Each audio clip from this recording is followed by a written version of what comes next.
സർവ്വജനപദങ്ങളുടെയും നാഥ എന്ന പരിശുദ്ധ അമ്മയെക്കുറിച്ച് പരാമർശിക്കുന്ന ഈ എപ്പിസോഡിലേക്ക് എല്ലാവർക്കും സ്വാഗതം.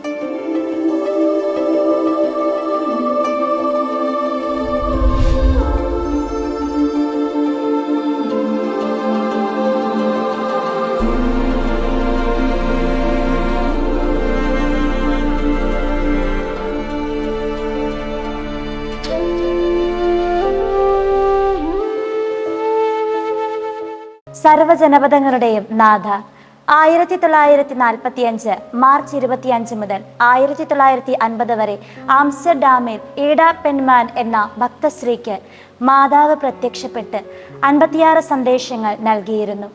പരിശുദ്ധ കന്യകാമറിയം അമലോത്ഭവയും നിത്യകന്യകയും ദൈവമാതാവും സ്വർഗാരോപിതയുമാണെന്ന വിശ്വാസ സത്യം പ്രഖ്യാപിക്കാൻ സത്യസഭയെ അനുഗ്രഹിച്ച പരിശുദ്ധ ത്രിത്വം മറിയത്തെ സഹരക്ഷകയായി പ്രഖ്യാപിക്കണമെന്ന് ആഗ്രഹിക്കുന്നുവെന്ന് ഈടയോട് പറഞ്ഞു. സഭയുടെ ഔദ്യോഗിക പ്രഖ്യാപനത്തിന് മുൻപും മറിയം സഹരക്ഷകയാണെന്ന് വിശ്വസിച്ച് പ്രാർത്ഥിക്കുന്നവർക്ക് ധാരാളം അനുഗ്രഹങ്ങൾ ലഭിക്കുമെന്നും അറിയിച്ചു.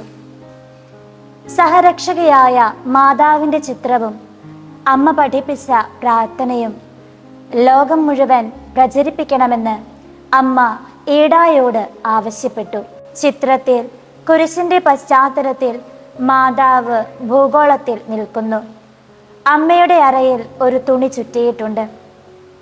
ഈശോയുടെ കുരിശും കുരിശിലെ വേദനകളോടും ദൃഢബന്ധം ഉണ്ടായിരുന്ന കന്യകാമറിയം സഹരക്ഷകയും മധ്യസ്ഥയും അഭിഭാഷകയുമായി ലോകത്തിലെ എല്ലാ ജനപദങ്ങൾക്കും കൃപ, രക്ഷ, സമാധാനം എന്നിവയുടെ കിരണങ്ങൾ മാതാവിൻ്റെ കരങ്ങളിൽ നിന്നും നിർഗളിക്കുന്നു. 1996 മെയ് 31 സഭ ഈ ദർശനങ്ങൾക്കും പ്രാർത്ഥനയ്ക്കും ചിത്രത്തിനും അംഗീകാരം നൽകി.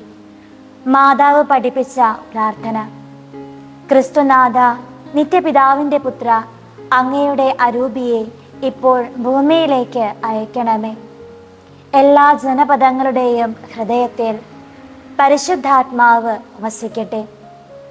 അതുവഴി ധാർമ്മിക അധപതനം, ദുരന്തങ്ങൾ, യുദ്ധം എന്നിവയിൽ നിന്നും അവർ സംരക്ഷിക്കപ്പെടട്ടെ. ഒരിക്കൽ മറിയമായിരുന്ന സർവ്വജനപദങ്ങളുടെയും നാഥ ഞങ്ങളുടെ അഭിഭാഷകയായിരിക്കട്ടെ. ആമേൻ. കുരിശിലെ അനുഗ്രഹങ്ങൾ ഈ പ്രാർത്ഥന ദിവസേന ചൊല്ലുന്നവർക്ക് അമ്മ നൽകുന്നു.